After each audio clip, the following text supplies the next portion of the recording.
ಪರಂ ಶಾಂತಿ Kannada YouTube channel ಪರಂ ಶಾಂತಿ ಬೇಹದ್ ಜ್ಞಾನಕ್ಕೆ ಸ್ವಾಗತ. ಪರಂ ಶಾಂತಿ, ಪರಮ ಪ್ರಕಾಶ ಹಾಗೂ ಪರಮ ಮಹಾಶಾಂತಿ, ಇದರ ಬಗ್ಗೆ ನಾವು ತಿಳಿದುಕೊಳ್ಳೋಣ. ಪರಮ ಶಾಂತಿ ಮತ್ತು ಪರಮ ಪ್ರಕಾಶವು ಬೇರೆ ಬೇರೆಯಾಗಿಲ್ಲ. ಎಲ್ಲಿ ಸತ್ಯವಾದಂತಹ ಪರಮ ಶಾಂತಿ ಇರುತ್ತದೆಯೋ ಅಲ್ಲಿ ಪರಮ ಪ್ರಕಾಶವು ಸ್ವತಃ ತಾನೇ ನೆಲೆಯಾಗಿರುತ್ತದೆ. ಪರಮ ಶಾಂತಿ ಎಂಬ ಶಬ್ದವೇ ತನ್ನೊಳಗೆ ಒಂದು ಪ್ರಕಾಶಮಾನವಾಗಿದೆ.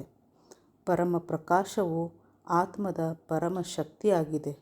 ಇದು ಆತ್ಮದ ಮೂಲ ಸ್ಮೃತಿಯನ್ನು ಜಾಗೃತಗೊಳಿಸುತ್ತದೆ, ಆತ್ಮದ ಅಂತಃಕರಣವನ್ನು ಶುದ್ಧಗೊಳಿಸುತ್ತದೆ ಮತ್ತು ಬುದ್ಧಿಯನ್ನು ವಿಶಾಲವಾಗಿಸುತ್ತದೆ. ಆತ್ಮವು ಎಷ್ಟು ಶಕ್ತಿಶಾಲಿಯಾಗಿರುತ್ತದೆಯೋ ಪರಮಶಾಂತಿಯ ಪ್ರಕಾಶವೂ ಕೂಡ ಅಷ್ಟೇ ವ್ಯಾಪಕ ರೂಪದಲ್ಲಿ ಹರಡುತ್ತದೆ.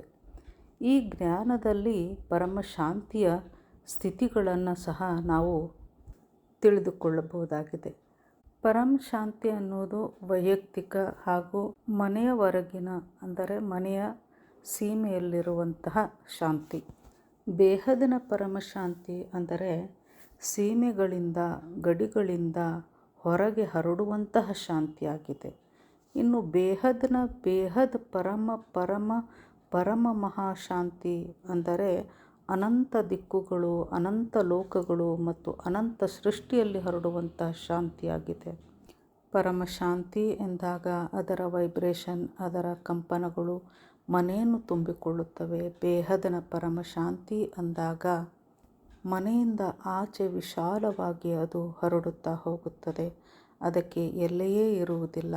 ಇನ್ನು ಬೇಹದ್ ಪರಮ ಮಹಾಶಾಂತಿ ಅಂದಾಗ ಅನಂತ ದಿಕ್ಕು, ಅನಂತ ಲೋಕಗಳನ್ನು ಅದು ತುಂಬಿಕೊಳ್ಳುತ್ತದೆ. ಈ ಪರಮಶಾಂತಿಯ ಕಂಪನಗಳು ಯಾವ ತತ್ವದಿಂದ ನಿರ್ಮಾಣವಾಗುತ್ತವೆ ಅನ್ನೋದನ್ನು ತಿಳಿಯೋಣ. ಬಾಪೂಜಿಯವರ ಜ್ಞಾನದಲ್ಲಿ ಕಂಪನದ ಸಂಬಂಧವು ಪಂಚತತ್ವಗಳೊಂದಿಗೂ ಆಳವಾಗಿ ಜೋಡಿಸಲ್ಪಟ್ಟಿದೆ ಎಂದು ತಿಳಿಸಲಾಗಿದೆ. ವಿಶೇಷವಾಗಿ ವಾಯುತತ್ವವು ಕಂಪನದ, ಅಂದರೆ ವೈಬ್ರೇಷನ್ನ ಪ್ರಸಾರದಲ್ಲಿ, ಅದರ ಹರಡುವಿಕೆಯಲ್ಲಿ ಪ್ರಮುಖ ಪಾತ್ರ ವಹಿಸುತ್ತದೆ. ಏಕೆಂದರೆ ಅದೇ ಮಾಧ್ಯಮದ ಮೂಲಕ ಈ ತರಂಗಗಳು ಒಂದು ಸ್ಥಳದಿಂದ ಮತ್ತೊಂದು ಸ್ಥಳಕ್ಕೆ ತಲುಪುತ್ತವೆ. ಆದರೆ ವೈಬ್ರೇಷನ್ಗಳು ಕೇವಲ ವಾಯುವಿಗೆ ಮಾತ್ರ ಸೀಮಿತವಾಗಿಲ್ಲ. ಯಾವಾಗ ನಮ್ಮ ವಿಚಾರಗಳು ನಕಾರಾತ್ಮಕವಾಗಿರುತ್ತವೆಯೋ ಆಗ ಅವುಗಳಲ್ಲಿ ವಾಯುವಿನೊಂದಿಗೆ ಅಗ್ನಿ ತತ್ವದ ತೀವ್ರತೆಯು ಸಹ ಸೇರಿಕೊಳ್ಳುತ್ತದೆ. ಇದರಿಂದ ವಾಯುಮಂಡಲದಲ್ಲಿ ಉಷ್ಣತೆ, ಅಶಾಂತಿ ಮತ್ತು ಅಸ್ಥಿರತೆ ಹೆಚ್ಚಾಗುತ್ತಾ ಹೋಗುತ್ತದೆ. ಇದಕ್ಕೆ ವಿರುದ್ಧವಾಗಿ ಯಾವಾಗ ವಿಚಾರಗಳು ಶುದ್ಧ ಮತ್ತು ಸಕಾರಾತ್ಮಕವಾಗಿರುತ್ತವೆಯೋ ಆಗ ವಾಯುವಿನೊಂದಿಗೆ ಆಕಾಶ ತತ್ವದ ಸೂಕ್ಷ್ಮತೆ ಮತ್ತು ಶಾಂತಿಯ ಪ್ರಭಾವವು ಹೆಚ್ಚಾಗುತ್ತದೆ. ಇದರಿಂದ ವಾಯುಮಂಡಲವು ಇನ್ನೂ ಹೆಚ್ಚು ಹಗುರ ಮತ್ತು ಶಾಂತಿಯಿಂದ ಕೂಡಿರುತ್ತದೆ. ಭೂಮಿಯ ವಾಯುಮಂಡಲವು ಭಾರವಾಗಿದೆ, ಏಕೆಂದರೆ ಇಲ್ಲಿ ನಕಾರಾತ್ಮಕ ಮತ್ತು ಮಿಶ್ರಿತ ವೈಬ್ರೇಷನ್ಗಳು ಹೆಚ್ಚಿನ ಪ್ರಮಾಣದಲ್ಲಿ ಹರಡಿರುತ್ತವೆ. ನಾವು ಮೇಲಿನ ಆಯಾಮಗಳ ಅಥವಾ ಮೇಲಿನ ಲೋಕಗಳ ಕಡೆಗೆ ಸಾಗಿದಂತೆಲ್ಲ ಆಕಾಶ ತತ್ವದ ಪ್ರಧಾನತೆಯು ಹೆಚ್ಚುತ್ತಾ ಹೋಗುತ್ತದೆ ಹಾಗೂ ವಾಯು ಮತ್ತು ಅಗ್ನಿ ತತ್ವದ ಪ್ರಭಾವವು ಕಡಿಮೆಯಾಗುತ್ತಾ ಹೋಗುತ್ತದೆ ಎಂದು ಬಾಪೂಜಿಯವರು ತಿಳಿಸುತ್ತಾರೆ. ಪರಮಶಾಂತಿಯ ಕಂಪನಗಳು ಅತ್ಯಂತ ಸೂಕ್ಷ್ಮ ಮಟ್ಟದಲ್ಲಿ ಕಾರ್ಯನಿರ್ವಹಿಸುತ್ತದೆ. ಯಾವಾಗ ಆತ್ಮವು ಆತ್ಮಸ್ವರೂಪದಲ್ಲಿ ಸ್ಥಿತವಾಗಿ ಪರಮಶಾಂತಿ ಸಂಕಲ್ಪದಲ್ಲಿ ಸ್ಥಿರವಾಗುತ್ತದೆಯೋ ಆಗ ಈ ವೈಬ್ರೇಷನ್ಗಳು ಎಲ್ಲಕ್ಕಿಂತ ಮೊದಲು ಸೂಕ್ಷ್ಮ ಶರೀರದಲ್ಲಿ ಪ್ರವೇಶ ಮಾಡುತ್ತವೆ ಮತ್ತು ನಂತರ ಓರಾದ ಮೂಲಕ ಹರಡಲು ಆರಂಭಿಸುತ್ತವೆ.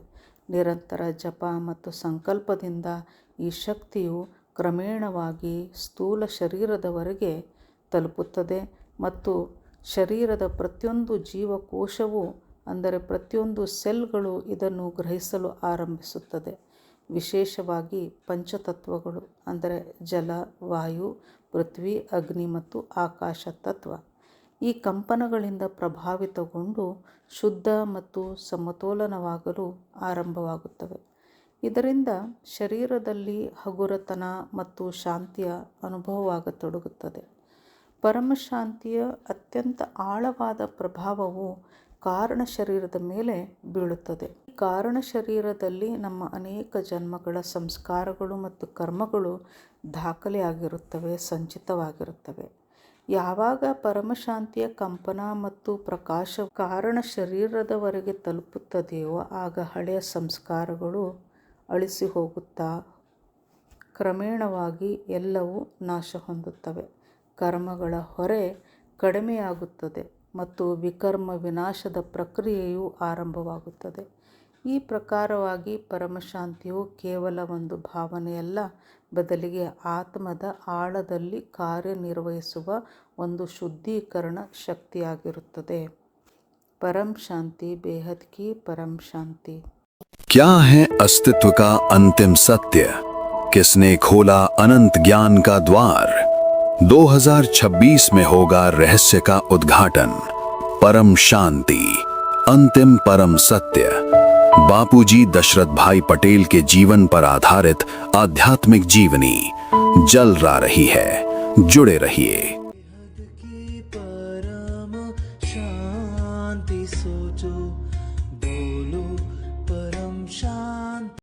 Join us daily for our morning live meditation, Monday to Saturday, 5:30 to 6:30 a.m. Join us daily for live meditation, 10 p.m. to 11 p.m. on YouTube Live. Subscribe now. Website www.paramshanti.org. Email us anant@paramshanti.org. Like, share, subscribe. Join today. बेहद की परम शांति सो